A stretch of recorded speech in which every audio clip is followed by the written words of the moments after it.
Hey everyone, welcome today to Spotlight. And today's Spotlight is on Odin Lawrence, who happens to be a writer of a very, very good book. Can you tell us a little bit about it, sir? Well, the story is the Zimri family. The Zimri family is a novel I wrote based on the story I tell my kids when we go on long car trips. So when they were little, it started out once upon a time long ago in a far, far away land. And it started from there, and it was very rated G, for little kids.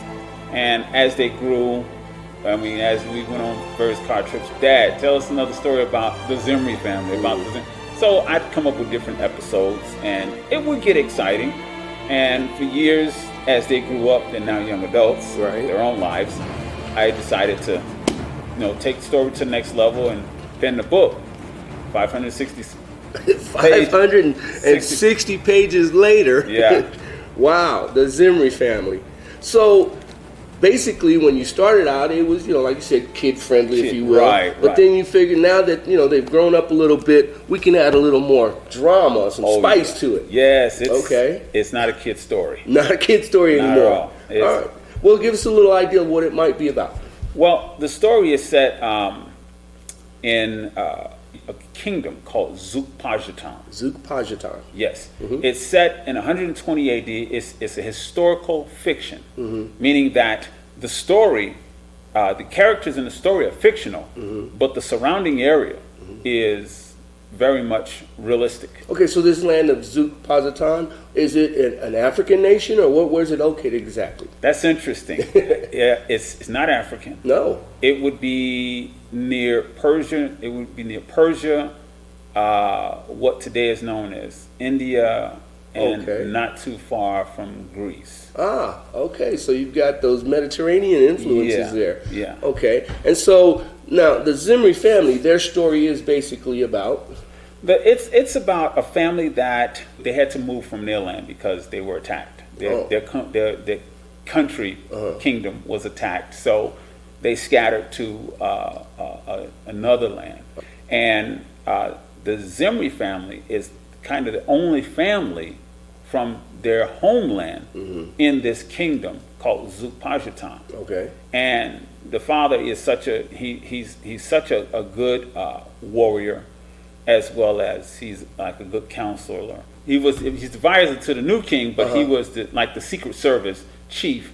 They wanted to utilize every bit of his talents, and his skills. Correct. Yeah, okay. Martial arts is also something that was around during 120 AD, but it's not what we're accustomed to today. What?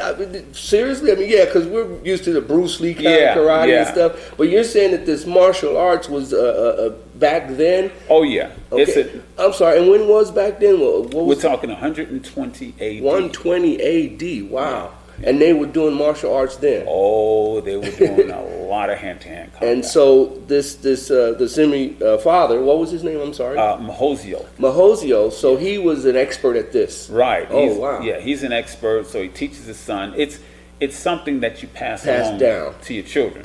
Because in every kingdom, you should know how to fight. Well, yeah, of course. Everyone every able-bodied male should be able to fight. Right. And his wife, Sarah, who is in the picture up here, she is very skilled with her bow.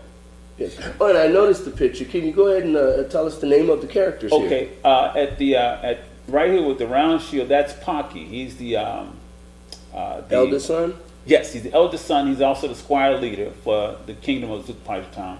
This is Mahozio. He's a chief counsel and advisor to the king in Zuk-Pajatan. This is his wife Sarah, little Elon, and his son Tahir.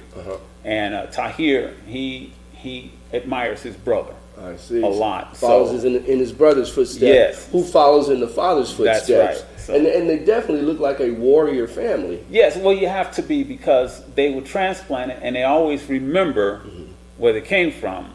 But even where they are now, they have to make life where they are. Right. So also in this book, I think you have overtones of witchcraft and supernatural things. Yes. There's an evil king his name is Ibrahim Safavit.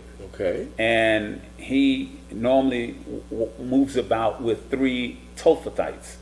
Those are also known as witches. Witches, oh, okay. Yeah, they're very powerful, and they have been known to take down kingdoms. Okay. And he's very influential. This guy would make Hitler look like a choir boy. What? Yeah. Wow. And we all know how bad Hitler got, man. So this guy's ruthless. Yeah. And then he has these 3 Tophethites who use the dark arts, dark magic to protect him. All of it. Oh, wow. Yeah. So we've got warrior family, we've got evil king, we've got witches in this thing. Man, that sounds like it makes for a good movie. That you said that. Oh, so this is definitely going to transition into a movie? Yes, sir. It actually is. We actually have the first script already written. Okay. It's a feature-length film. What my desire is it to be a film that is on par with, say, Lord of the Rings. Oh, wow. Okay. Or Harry Potter. Right. Or something of that nature, because in all the movies that I've seen, this would literally take the audience on a journey.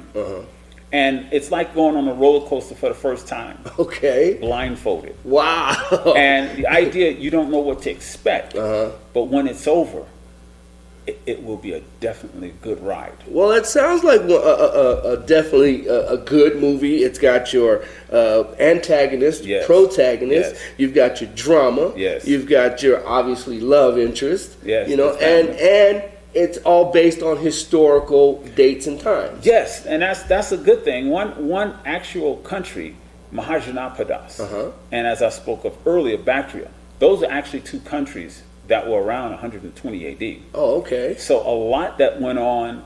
There was a battle between the Kusans and the Sakas.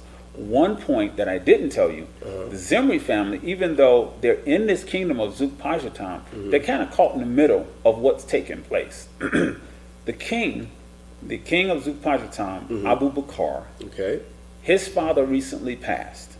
So he has to take the position of king of Zuk-Pajatam. The surrounding kingdoms do not acknowledge him as the king. Well, there's your conflict right there. And they really want to take over the whole kingdom because it's up on a hill. And not to mention, Zuk-Pajatam has some of the best wine in all of villages throughout the way, because that's where everyone comes to get some of the best wine. Oh, so they were known for their wine-making skills. Yes. Nice. Most definitely. So, and wine back in those days was a form of monetary compensation, wasn't it? Yeah. So it was in skins of wine. Exactly. They all had goat skins of wine.